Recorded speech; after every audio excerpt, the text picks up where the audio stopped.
This is your reality check.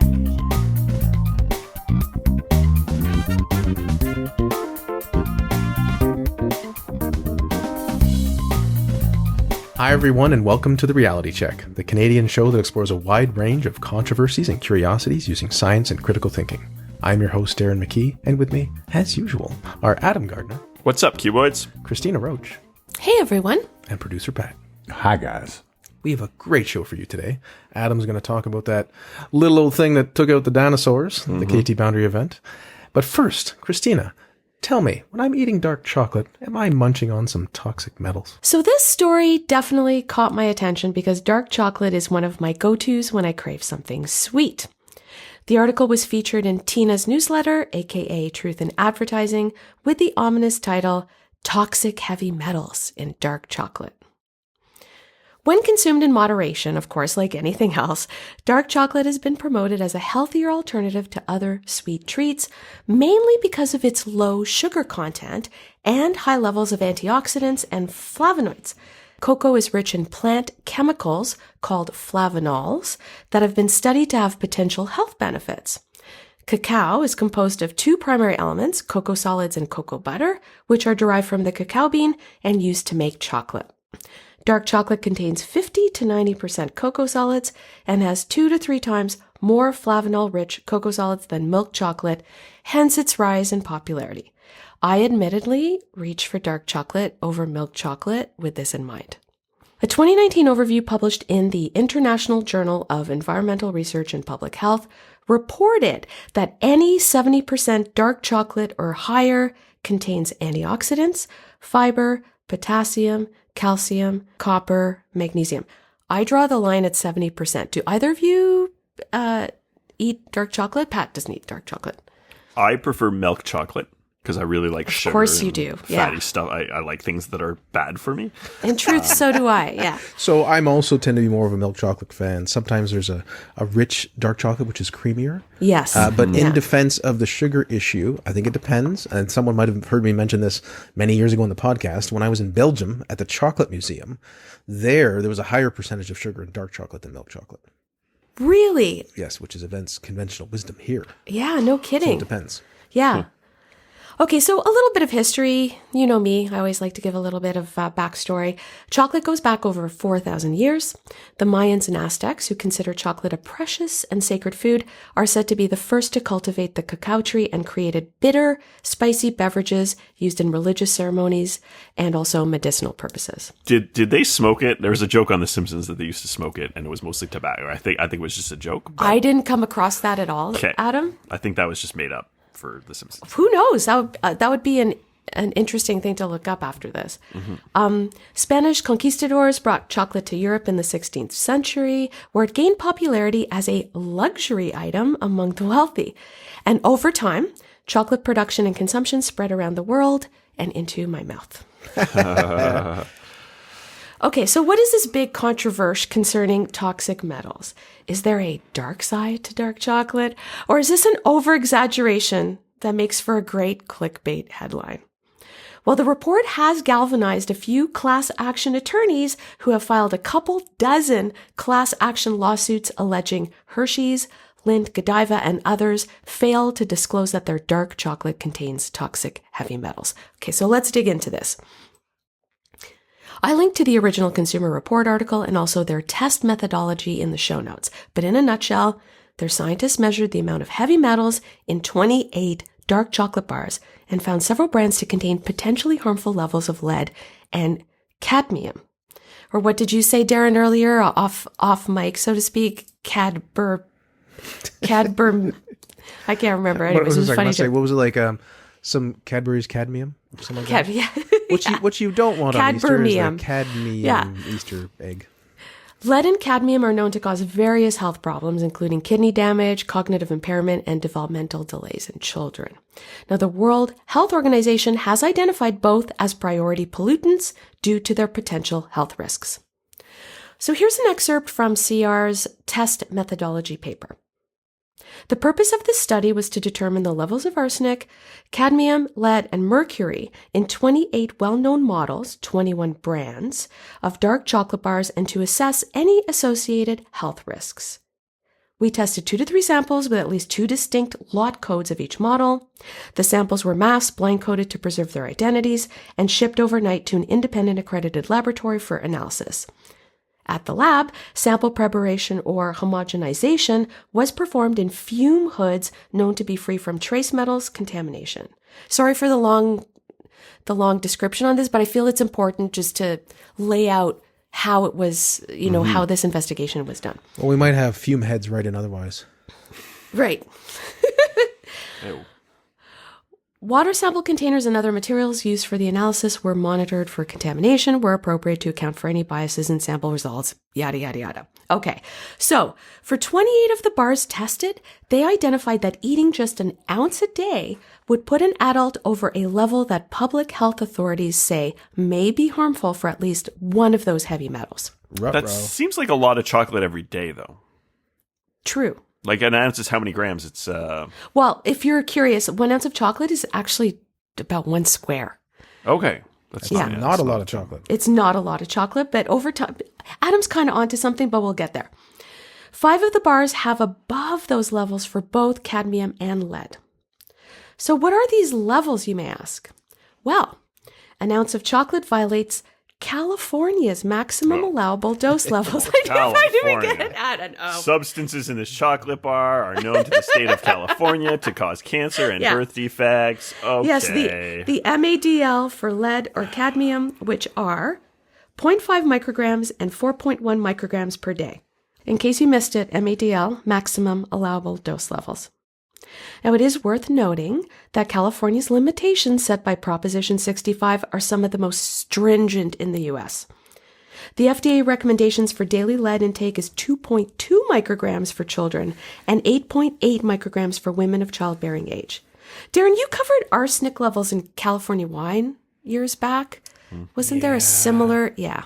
I remember that. All I'm remembering is that you're also allowed to have a certain number of maggots in chocolate. So this is not helping things. Yeah.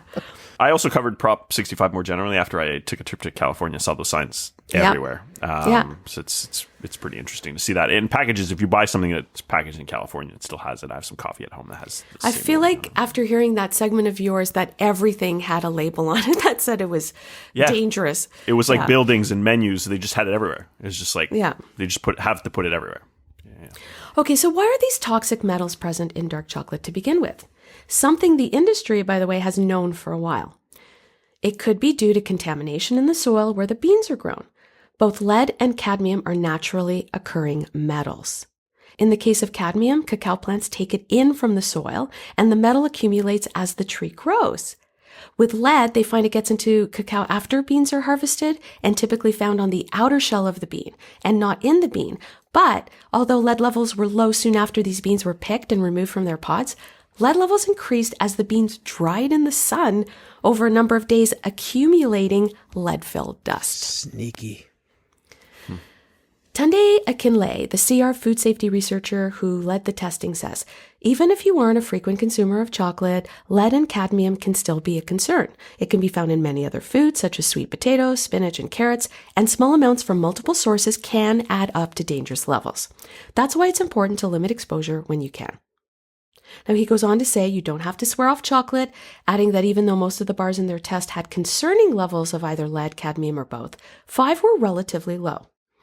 So do check out the article I linked to in our show notes at trcpodcast.com. Great website. You'll see the list of all the bars tested, and you may be surprised by some of the brands that are high in both metals. I was. And as the writer Kevin Lauria says, do not assume organic dark chocolates are safer. I'm sure that's not shocking to any of us, right? So this is really interesting. And chocolate's one thing, but if people are getting some of these elevated levels from spinach or carrots, that seems like a cruelty. I mean, I like certain carrots, but I eat spinach because it's healthy. And now you're telling me it might be a cadmium issue? Yeah, I'd be interested in looking into that further too, actually. Now, as a result of this investigation, Consumer Reports is calling on the FDA to establish safe limits for toxic metals in chocolate and to require manufacturers to test their products for heavy metal contamination. They're also urging consumers to be aware of the issue and to choose dark chocolate brands that have been tested and found to be free of heavy metals. Alex Whitmore, he's the CEO at Taza, which makes one of the products with lower levels of both metals in the tests. And he says what his company does is mix beans from different origins to ensure that the final product has lower levels. So there's various methods that you could employ. If you go into the show notes and you look at the articles, they go really deep. I don't have time for that. But anyways, it's really interesting. Now, it's important to note that while the levels of lead and cadmium found in the chocolate tested by Consumer Reports seem concerning, they are not necessarily harmful in small amounts. What they cite as concerning is that consuming high levels of these metals regularly over time, as Akinley alludes to, could potentially lead to health issues. So what do the Willy Wonka folks think of this report? Tina says that in response to the Consumer Reports study, the National Confectioners Association, which represents many chocolate manufacturers, issued a statement, which I linked to, that the study cites California guidelines which, quote, are not food safety standards, and that the dark chocolate products at issue are in compliance with strict quality and safety requirements. Something worth noting, this association reached a settlement in 2018 with As You Sow, a group that advocates enforcement of Proposition 65. The settlement established concentration levels for both lead and cadmium that require warning labels if surpassed, and the Confectioner Association maintains that their industry has adhered to these levels established by that settlement. So I checked how Canada feels about all of this. Canadians. The Canadian Food Inspection Agency said they were sorry. No, I'm just kidding. What are you talking about? The Canadian Food Inspection Agency, CFIA, and Health Canada stated the metal levels detected in the products tested by Consumer Reports do not pose a risk to consumers at present. Wow. The CFIA has conducted its own surveys in the past looking at various contaminants in food and states, quote, a selection of foods that included chocolate were investigated for lead and cadmium, among other contaminants, in 2012-13 and 2017-18. Of the products tested, none of the products had high or risky levels of heavy metals. Our government site also says levels of lead in the environment have, quote, declined significantly over the past few decades due to the discontinued use of lead paint, gasoline, and materials used in food cans. Now, Health Canada and the CFIA also told Global News that they routinely monitor the concentrations of cadmium and lead in a wide variety of foods sold in Canada, including chocolate products.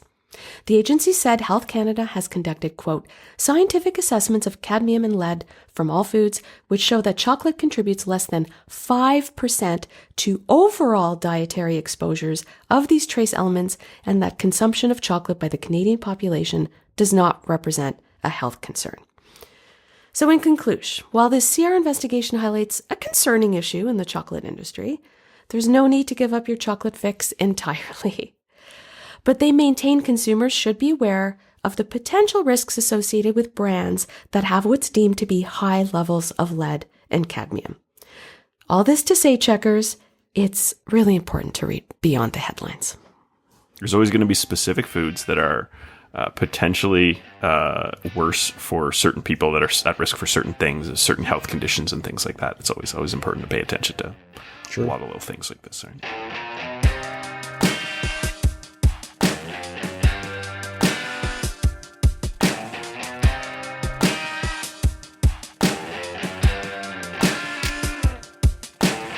Once again, thank you, Cristina, for talking to us about possible metal contamination in our chocolate. And for something just as cataclysmic, we learned more about that thing that took out the dinosaurs. Is that right, Adam? That's right. What a segue, Darren. Yes. What killed the dinosaurs? Seems like a basic enough question. Yeah, dark chocolate. Dark chocolate, yeah. They ate too much, heavy metals. Yeah, went into eggs and a bunch of stuff. A while back, I saw the film 65. The premise is that Adam Driver is a human-looking alien who crash lands on prehistoric Earth. Big surprise, it's the age of the dinosaurs, a few days before an asteroid crashes into the planet, killing the dinosaurs and almost him. Spoiler alert. Spoiler. Maybe he gets away. Maybe he dies. I don't know. I don't want to spoil the movie. Killing the dinosaurs part, I meant. Yeah, well, we don't see all the dinosaurs die in the movie. But we see some dinosaurs die. It's pretty cool.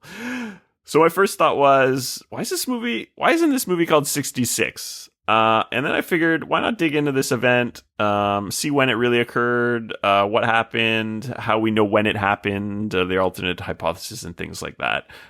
It's referred to as many different things. The current sort of one that Wikipedia calls it is the Cretaceous Paleogene Extinction Event. KT Extinction Event is what it used to be called. Basically, when all the dinosaurs died. That's how people sort of colloquially think of it. So the number 65 refers to the date 65 million years ago, which, at least when I was younger, that was the time frame for when the dinosaurs became extinct. That's the number that was thrown around. The tagline for the 1993 film Jurassic Park, for example, was an adventure 65 million years in the making. This is silly, of course, because the adventure would have been in the making much earlier than the death of the dinosaurs. The adventure was over when they died, but whatever, just a number, and it's well known in the public consciousness. Hence, they use the number 65 in the film. Maybe they actually decided, they did some market research and they said, you know what, the number 65 confuses less people, so we're going to go with it anyway, and screw you science geeks or whatever. I don't know. Yeah, once again, Hollywood is out to those science geeks, just hating on them all the time. Yes. So more recently, I'd been seeing the number 66 million years for the age of this event, and I was like, when did that change? What happened? I've been sleeping on this. So back in 1980, Walter and Luis Alvarez from UC Berkeley first suggested that around 65 million years ago, a massive object from space hit the Earth, caused the dinosaurs' extinction. So this was determined due to higher levels of iridium found all over the world at sedimentary layers in the rocks around that time. So basically, as time goes by, there are these layers that accumulate sediment that form sedimentary rocks, and you can tell the age of things roughly through sort of where they are in those layers. So iridium is rare on Earth, but is very common in asteroids or comets. This was later supported by an impact crater 110 miles in diameter that was found off the coast of the Yucatan near Chicxulub in Mexico, which was called the Chicxulub crater. So this is pretty much the story most people in the scientific community believe. So a more specific number, 66,038,000 years ago, give or take 11,000 years, was determined in 2013 by a physicist at the Berkeley Geochronology Center named Paul Rene. So, along with colleagues in Scotland and the Netherlands, they developed a precise method of dating argon, which they used on quartz and glass tektites, which had been blown out of the impact crater and landed in Haiti, as well as the Hell Creek fossil formations in Montana. So the impact crater was dated to be within 33,000 years of the extinction of the dinosaurs, which on geological scales is really close. Does everyone believe this? Of course not. So, some criticisms of this idea. Paleontologist Kevin Padian argues that dinosaur diversity in Montana had been declining for millions of years before the impact. Gerda Keller, a geologist from Princeton University, argues that ancient volcanoes caused the mass extinction, and that the dating of the impact occurred 300,000 years prior to the mass extinction. More specifically, these are volcanoes in the Deccan Traps area of India. There is evidence of eruption over a time period of 800,000 years around the time of the impact. So just the scales are so funny of time. Yeah. Over 800,000 years. Yeah. So that massive impact that left a 110-mile diameter crater, that's just a coincidence? That's kind of the idea. But someone combined the two ideas, suggesting that the Chicxulub impact triggered some of the eruptions. Another idea is that there were multiple impacts leading to the event. So basically, an even larger asteroid broke up into many parts, and that those impacts devastated the planet as a sort of combination deal. In the film 65, there is more than one meteorite crashing into the planet, but I think that's just because it was exciting for the film. There are other impact craters, such as the 24-kilometer or 15-mile Boltish crater in Ukraine, which is about 65 million years old. And there's a 20-kilometer or 12-mile Silver Pit crater in the North Sea formed about 60 million years ago. A much larger crater, the Shiva crater near Mumbai, India, would be 600 kilometers or 370 miles in diameter, so significantly bigger than the one near the Yucatan, but there is some debate over whether that is even a crater. Another explanation is a drop in sea levels. There's evidence in some rock layers that shows that seabeds became shorelines, which then became terrestrial. So the cause of this isn't fully understood, but one possible explanation is that mid-ocean ridges sank due to inactivity, and that just caused the sea levels to lower. This changing sea level could have caused marine extinction along the continental shelf, which is the part of the ocean where most of those species live. So it was kind of drastic, went fast enough, they would have died, not been able to adapt. This could have disrupted wind and ocean currents, resulting in climate change, which could cause other events, other extinctions. Another somewhat alternate explanation is that it was a mix of many things. So volcanoes, receding oceans, and the Chicxulub impact. Researchers argue that there are two distinct extinction events, with one at the time of the volcanic activity and then another with the impact, each of which would have caused warming and would have amplified each other. So you kind of look at when exactly in the fossil record you see those extinctions, and it doesn't totally add up according to some researchers. All right, so let's get to the main commonly accepted idea. It was a meteorite crashed into the Earth. How exactly did that happen? How exactly did it cause those species to die? Did they die immediately, a little bit later, or what? A 10 to 15 kilometer wide asteroid hit the Earth at the site of the impact crater. The effects were enormous, but how did it kill the dinosaurs? The idea is that gas, dust, and debris drastically altered the climate, which led to their death. This is known as an impact winter. Prolonged cold weather followed its impact. The dust, ash, and material blocked radiation from the sun. Plants died. Ecological collapse. A lot of things died. Another factor is the possibility of ocean acidification, which would have caused severe effects on the ecosystem, contributing to the mass extinction. If things die in the water, it will affect everybody. Alternatively, firestorms. So one account suggests that it was the ejectas, basically the material that was ejected from the impact, which was blown outside of the atmosphere. And then when it came back in, upon re-entry, caused an intense pulse of infrared radiation, which cooked a lot of the dinosaurs and many other species that were exposed to it. So, who was killed? And why did they die while others didn't, right? It's odd that it was complete for some species and not others, but there's usually a reason if we really dig into it. So about 75% of all species went extinct. This was a worldwide event experienced in every continent. So it's not like the dinosaurs were just chilling near Mexico. Like, they were around the planet. Extinction caused impacts everywhere.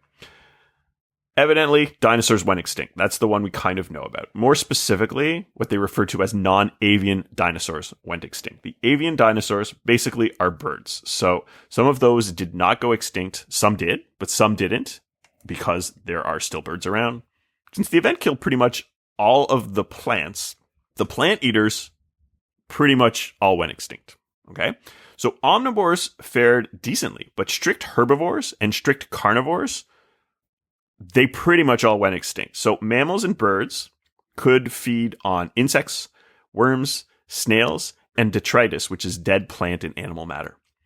So while most of the non-avian dinosaurs died pretty much immediately following the event, the remaining ones died because of lack of plants to eat. So if you weren't cooked by that, firestorm, if that even really happened, they would have just starved to death. It's really unfortunate, but that's kind of what happened.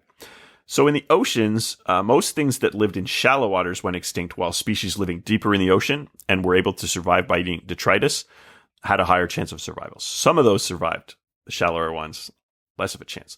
A lot of plants died. About 57% of species went extinct in North America. And while the number of species didn't reduce in some places, such in New Zealand and Antarctica, most of the individual members of that species still did die. There was a brief proliferation of fungi and similar organisms that didn't rely on photosynthesis, but once the sunlight started to come back through again, then plants started to return and got their foothold again. So it was mostly ferns for a while, and then there was a little bit more sort of biodiversity coming around. Amphibian species mostly survived, as did many species of reptile, and 80% of turtle species. So they happened to be able to eat the kind of things that were still around, so they were less likely to go extinct. Pterosaurs, which are flying reptiles and not dinosaurs, like a pterodactyl, for example, did survive the event in fairly small numbers, but they were outcompeted by the avian dinosaurs, birds, who diversified and proliferated, and they didn't really have a chance to compete, unfortunately. Some bird species did go extinct, but evidently a bunch are still around. There's some debate as to how fast the extinctions took place. So some researchers believe that some non-avian dinosaurs were alive up to 40,000 years after the event. Okay, so we're talking about dinosaurs as we know them. So it took a while for them all to die out, is the idea, but they still did.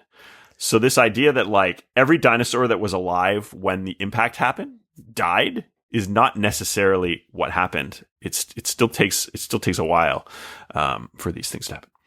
The counterpoint of this idea is that some of the fossils, which appear to have been from much later, would have simply eroded from their original location and been reburied. So it looked like they died later, but it's just sort of an error in the way the specific time frame would have been measured in that way. So this made me wonder, how would we do if this happened? Humans, like how would we handle it? The mammals which survived the extinction event were small, usually around the size of rats at their largest. A modern human surviving without the benefits of civilization and culture would likely not fare well, would likely just die. I imagine if something like this happened today, some humans would potentially be able to survive for a while on like food stores, canned and dry goods, things like that. And it's really about whether or not they'd be alive long enough for plants to return and some of the foods that humans would eat to come back, to grow naturally so that humans could thrive again. So perhaps, the World Economic Forum advice of eating bugs would help us make it through that difficult time. Is that too controversial to say? Okay. No, I'm just thinking because, humans are relatively big as far as animals go. Yeah. And of course, there's many animals that are larger than us, but compared to all living things, we're quite large. And usually the large things don't do well when resources are scarce. Yeah, I think like the calorie needs of a human, you would need a lot of food to keep you going. And it could be a while till there's a tomato growing in your garden again, Since it's been 66 million years since the last such impact, having one in our lifetime may seem unlikely, but a similar disaster caused by something like a nuclear war or some other event may be something some of us will need to worry about, right? Like nuclear winter is similar to what happens. That could happen. I think that's probably another segment. I think there's some debate over what exactly would happen or how many people would survive if that occurred. That's a whole other thing. There are other issues with the film aside from the year being off by about a million years.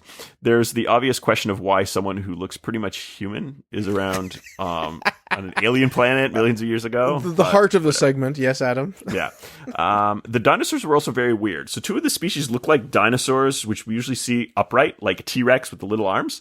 But they walked around on all fours, had very large, strong front legs, as opposed to T-Rex arms. I was like, is this a real dinosaur? Like, my son's got a lot of dinosaur books. I've never seen anything that looks like this. There may be some dinosaurs like that, but it's very atypical dinosaurs, which seemed an odd choice to me, but whatever. They were cool. They shot them with lasers. It was dinosaurs. It's a fun movie. I don't get any money for saying that, but I thought it was kind of cool. I feel it's like a movie that'll come out on streaming. Everyone will just watch it. And it'll just be like, oh, yeah, I'm very happy to watch this like 85-minute streaming movie with Adam Driver and dinosaurs on like a day where I got nothing to do. Right? That sounds like a good prediction. Yeah. There's still some debate about the exact fate of the dinosaurs. However, most of the scientific community supports the idea that a large meteorite smashed into the Earth some 66 million years ago, which triggered events which resulted in the death of many species, including the dinosaurs. While some of that impact was nearly immediate, some of the damage would have been gradual over many years as drastic changes to the environment persisted and certain food sources became completely inaccessible for very long periods of time. Well, so there's an impact and you got floods, you got volcanoes, you got firestorms perhaps, you got food system collapse. Kind of puts that chocolate thing in perspective, isn't Cristina? Dinosaurs ate chocolate, and there was cadmium, they all died. And the mammals only ate the milk chocolate, which is why humans are here today. Yeah. Thanks for joining us once again, listeners. Cristina explored whether there's heavy metals to an unacceptable degree in your dark chocolate, and not quite, depending on the dose, but you might want to go check that out. And Adam gave us a nice overview of the impact that likely killed the dinosaurs, as well as some flaws in the movie 65. Until next time, think better to act better. Peace out, you boys. Stay classy, not smartassy. It's not so bad. It's a nice place. For show notes or to discuss this episode, visit our Facebook page and website at trcpodcast.com. For general inquiries or to send a topic or parody suggestion, email info@trcpodcast.com. Help support the show by leaving a review on iTunes and liking us on Facebook. Follow us on Twitter at TRC_podcast.